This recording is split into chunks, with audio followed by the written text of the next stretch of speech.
3-4 વર્ષથી તૈયારી કરો છો, 20-25 એક્ઝામો આપી છે, હજી સુધી કોઈ એક્ઝામ ક્લિયર થઈ નથી. આ રિસ્પોન્સ ઘણા લોકોનો છે. તો જુઓ, હવે નેક્સ્ટ 1-1.5 મિનિટ મને શાંતિથી સાંભળો અને પછી આપણે એના પર કામ કરવાનું છે. તમે જે લાસ્ટ એક્ઝામ આપી હોય કે જે પાસ નથી થયા તમે, અથવા તમે જે લાસ્ટ ફૂલ લેન્થ મોક ટેસ્ટ આપ્યું હોય કોઈ એક્ઝામનું, તો એ લો અને એની સામે હવે જે અનઅટેમ્પ્ટેડ ક્વેશ્ચન્સ છે અને જે ખોટા પડેલા પ્રશ્નો છે, આપણે એ દરેક પ્રશ્ન સામે એનું કારણ લખવાનું છે. હવે એમાં મોટા મોટી 4 કારણો હશે. પહેલું તો એવું હશે કે એ પ્રશ્ન તમે એટલા માટે ટીક નથી કર્યો કે તમે એ ક્યારેય નથી વાંચ્યું. ઓકે. બીજું કે તમે એ વાંચ્યું તો છે પણ તમને યાદ ના આવ્યું પેપરમાં. આ બીજું કારણ હશે. ત્રીજું કારણ, તમે પ્રશ્ન કંઈક ખોટું વાંચી લીધો અથવા કયું વિધાન ખોટું છે એમ પૂછ્યું હતું, તમે સાચું ટીક કરીને આવી ગયા, સીની જગ્યાએ ડી ટીક કરી લીધું, એવું કંઈક થયું અને એટલે ખોટું પડ્યું. તો આ ત્રીજું રીઝન હશે. ચોથું, તમે પ્રશ્ન સુધી પહોંચ્યા જ નથી. અમુક પ્રશ્નો અનઅટેમ્પ્ટેડ રહી ગયા કારણ કે એ તમે વાંચ્યા જ નથી. ઓકે. તો મોટા મોટી આ 4 કારણો હશે. એ બધા કારણો તમે દરેક પ્રશ્ન સામે લખી દો. હવે આ એક્સરસાઇઝ ખાલી એક પેપરમાં નથી કરવાની. દરેક જેટલા બી નેક્સ્ટ મોક ટેસ્ટ આપો, પીવાયક્યુના પેપર સોલ્વ કરો, એ દરેકમાં આ વસ્તુ કરવાની છે.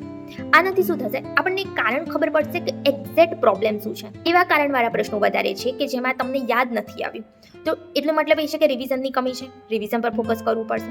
જો એવું કારણ વધારે આવે છે કે ભાઈ એ વાંચેલું જ નથી, મતલબ અમુક ટોપિક વાંચવાના જ બાકી છે આપણે, તો ઇમ્પોર્ટન્ટ ટોપિક્સ જોવા પડશે કે કયા કયા પૂછાય છે અને પછી એ વાંચવા પડશે.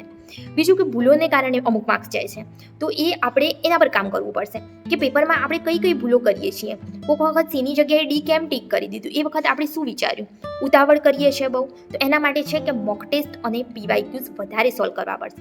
તમારે ઘરે જ પેપર પહેલાં એવું એન્વાયરમેન્ટ ક્રિએટ કરવું પડશે કે જેમાં તમે એવું બિહેવ કરો છો જેવું પેપરમાં કરવાના છો, તો જ તમને ખબર પડશે ને કે ત્યાં જઈને કઈ ભૂલો કરવાના છો. તો એ પહેલાં ઘરે જ આપણે ભૂલો કરી દઈએ અને એના પર કામ કરી લઈએ.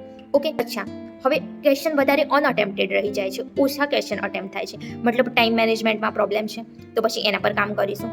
એમાં પણ એક તો તમારે રીડિંગ સ્પીડ વધારવી પડશે કે એક વખત વાંચવાથી પ્રશ્ન ખબર પડી જાય છે કે એને 2-3 વખત વાંચવું પડે છે. તો એના માટે પણ મોક ટેસ્ટ ને પીવાયક્યુઝ તમારે આપવા પડશે અને એમાં સ્પીડમાં વધારો કરવો પડશે. ઓકે. તો આજે તમે લૂપમાં ફસાઈ ગયા છો કે જેમાં એક્ઝામ ક્લિયર નથી થતી, એમાંથી બહાર નીકળવા માટે તમારે એ એક્ઝેક્ટ રીઝન શોધવા પડશે, એના પર કામ કરવું પડશે, તો જ બહાર નીકળાશે, તો જ એક્ઝામ પાસ થશે. નહીંતર નેક્સ્ટ એક્ઝામમાં પણ એ જ ભૂલો થશે, એ જ વસ્તુ એની એ જ રહેશે અને પાછું એક્ઝામ ક્લિયર નહીં થાય. ઓકે. તો આ વસ્તુ પર કામ કરો. ભલે થોડા દિવસ તમારે આ કરવું પડે, થોડો ટાઈમ આપો એનાલિસિસને, પેપર એનાલિસિસને, સમજો કે શું પ્રોબ્લેમ છે અને પછી એના પર કામ કરો. એમ જ તમે વાંચી જશો, ક્લાસ જોઈ રાખશો, પણ પેપરમાં પાછી એ નહીં જ ભૂલો થશે. રાઈટ. ઓકે. તો આ સર્ટેનલી એક જ વે આઉટ છે આ વસ્તુમાંથી બહાર નીકળવાનું. તો પ્રોબ્લેમ સમજો અને પછી એના પર કામ કરો. ઓકે.